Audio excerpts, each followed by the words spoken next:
Is not anything strange in Nigeria. We are all very fashionable people, and we are very difficult to satisfy because we just don't believe in the mundane when it comes to fashion.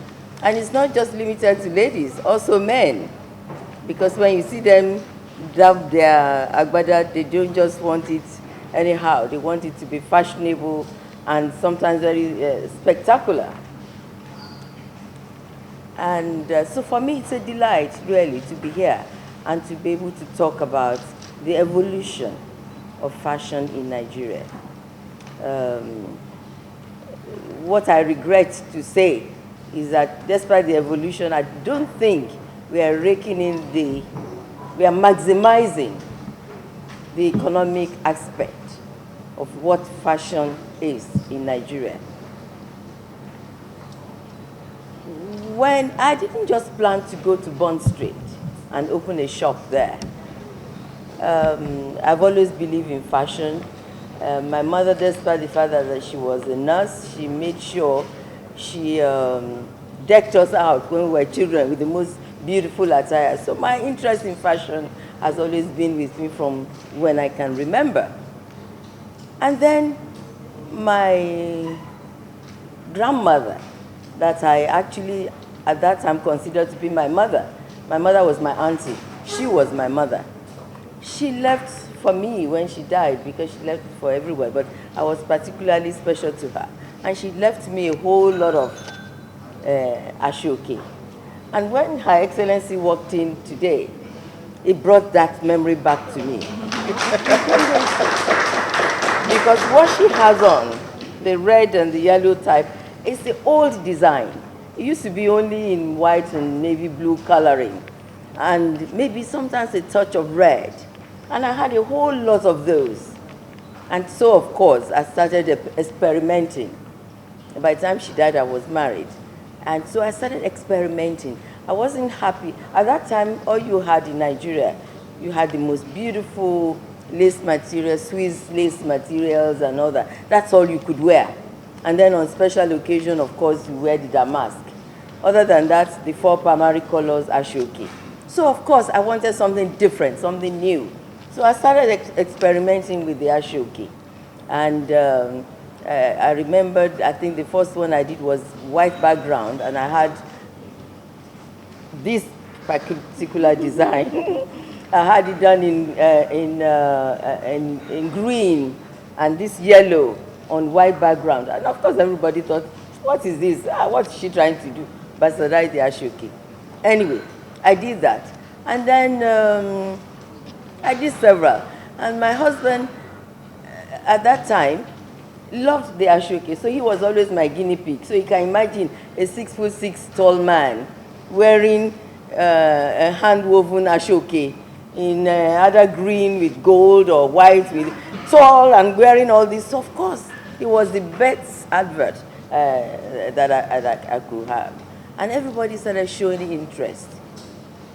And so one day I thought, and then I found that I tried to see what we can do. But I found that the following was not enough. And I thought, especially when I had a shop, by the way, I jumped the gun. I had a shop on Broad Street in Lagos, Yakubu Gawan Street, and I was experimenting with the ashoki. But the following wasn't good enough. And then one day I had a brainwave, and I said, look, I don't want the ashoki to go the way of the adire, because we also tried to push the adire, but it didn't really fly that much. So I went to my weaver and I said, look, I want you to give me the colors of the ashoki, colors of the rainbow. And she said, colors of the rainbow, what do I mean? So I got all the colors out, and I got her to make the ashoki. And after that, I said, well, you know, that was really how the shop in London was born. And I can tell you, it was received with great ovation. It was a great success. And like I said, perhaps in one of my writings, my greatest supporters were ladies from the Middle East. You know, ashoke, we don't realize the importance of it. Well, we now do.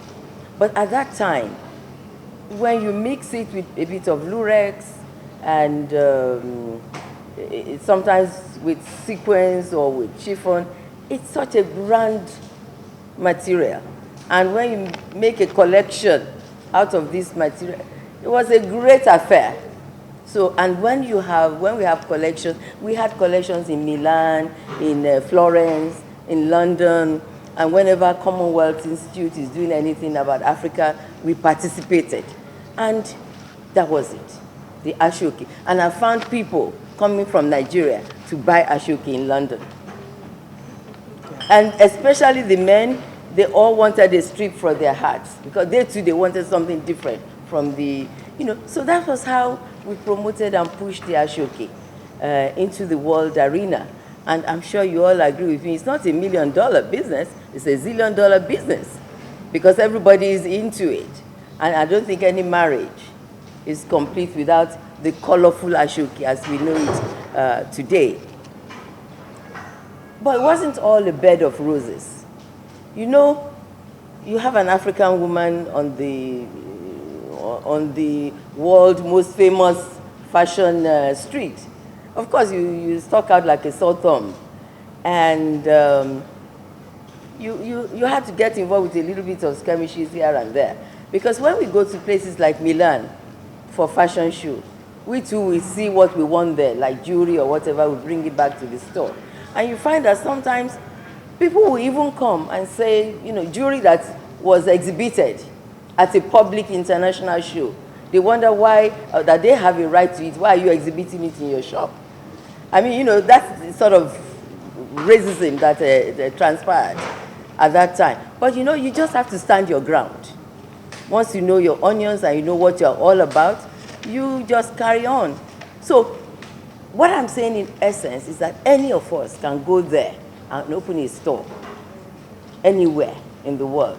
Any of us can open a store there. So don't be intimidated. Once you believe in yourself, you have a good product to sell, to showcase, and you do need backers. I mean, very few people can do it on their own, but you can do it on your own. I didn't think I took proceeds from my other businesses. But if you don't have that, there are those who I'm sure are already convinced about the fashion in Nigeria who will back you up. It's not easy either. They won't give it to you on a platter of gold. You still have to struggle to get it. But you can get it, and you can go. I mean, at that point in time, I had people like Adebayo Jones, Adibakari, and they were all peoples, and they took up tutelage from my store. Some of them designed for us, some of them, but today, they are international. They are there. There are quite a number of them, but at least those two, you know them, and you can identify with them. Now, having said that, that was in the past. We did it, even when it was difficult, when most people were not even interested. But what's the way forward? Because I think there's a very keen awareness on the African fashion, especially Nigeria. Nigeria is the leader. And every day, everybody is tasking themselves to come out with new ideas, new orientation, with great flair, great colors. But we need to maximize that effort by making sure that the fashion industry helps to improve the economy of Nigeria. If I say we can't do it alone, it is us, we can do it alone. If we pull together. I have two first ladies here. Even if they can't give you the money, they should be able to reach out for you. They should be able to reach out to policymakers. Because these days, to make progress, three things, at least three main things are very important.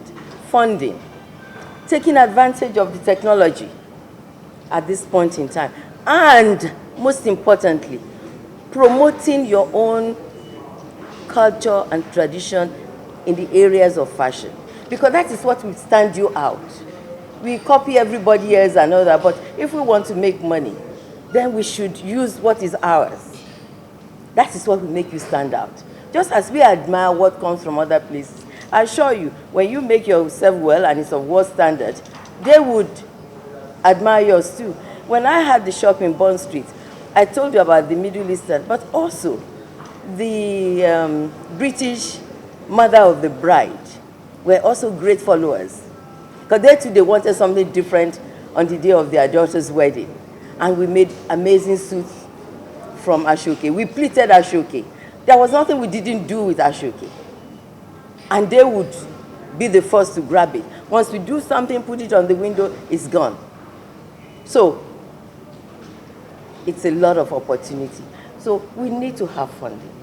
I remember, especially, and not just funding for the fashion industry, we need to be able to rake in all the benefits, all the chains of the fashion industry.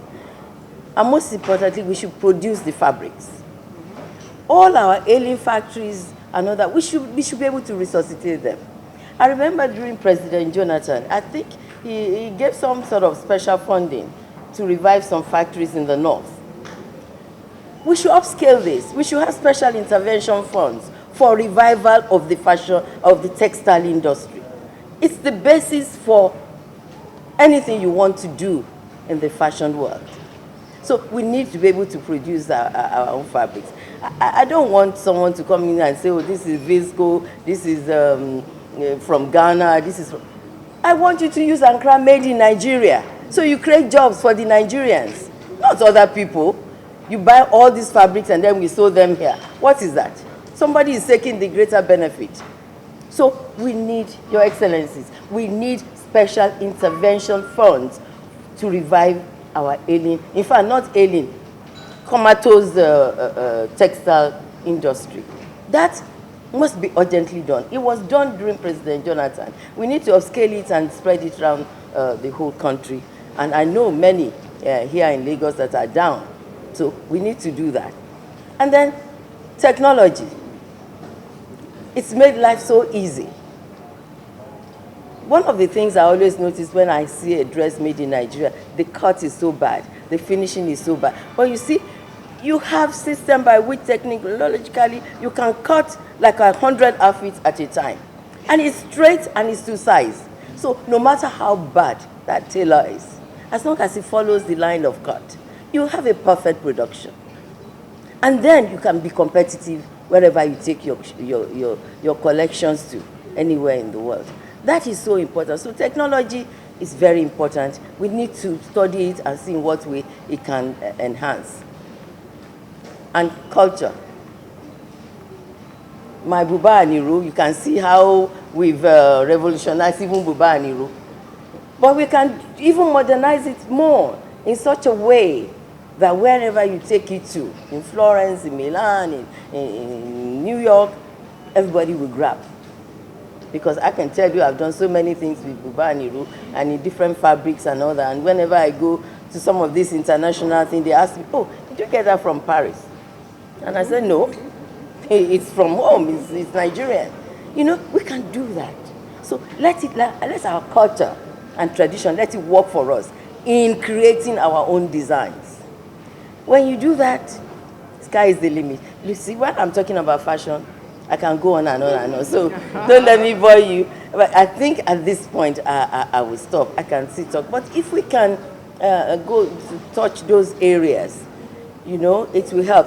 For instance, we all talk about, every time they talk about the Asian tiger, we were the same power, and then they've left us behind. Do you know why? What they did, perhaps it may not work for us in Nigeria, perhaps it might work. But they zeroed in on a group of entrepreneurs, and they funded their projects, whether they are in the airline or the fashion. I don't know, I'm sure a lot of us, we've gone to Indonesia. You go to Jakarta, you can have a whole row of high-rise properties.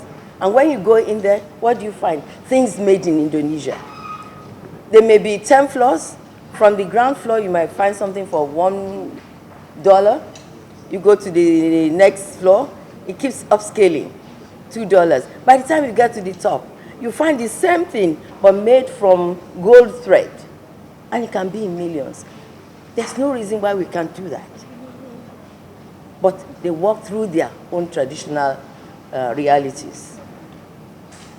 I think we should be looking inward. And thank you. Thank you so much.